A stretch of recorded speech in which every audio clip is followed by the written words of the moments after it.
It was the late Archbishop's wish that there be no lavish spending. The Arch made it clear that he wanted the cheapest coffin available and that a bouquet of carnations from his family be the only flowers in the cathedral.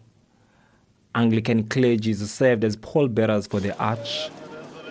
Those who were close to him say he stood by them in times of tribulations. I was stunned. About 6 years ago, I was in hospital, and one day, while laying there, the nurse comes to me and tells me, "Your minister's here," and I'm like, "What minister?" Next thing, Arch walks in to visit me at N1 City Hospital, and he's like, "Boetie, wat soek jy hierso?" And you know, that jubilant laughter and whatever, and yeah, we chatted a bit, and yeah, before he left, he said a prayer, and that just shows you to the humility of the man. I remember Bishop Tutu from my student years when we attended rallies in the Anglican Church over here, and also the church in Elsie's River. And he was always part of the rallies sometimes when we come there. So I remember him from those years. We provided shelter in the churches for us over those years. Yeah. Those who came to say their final goodbyes say they were inspired by the Arch's fight for equality. Humility, honesty, and truth.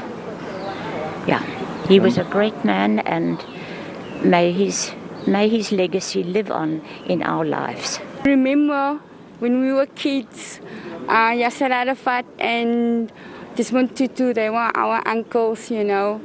And I hoist the flag of Palestine on behalf of all my friends in Palestine, those who have died, and in honor of Yasser Arafat, but also because we stand against the struggle. We stand with Palestine, and it hurts me to watch a live movie how people are being killed, and at the end of the day, there's nobody to go and help them.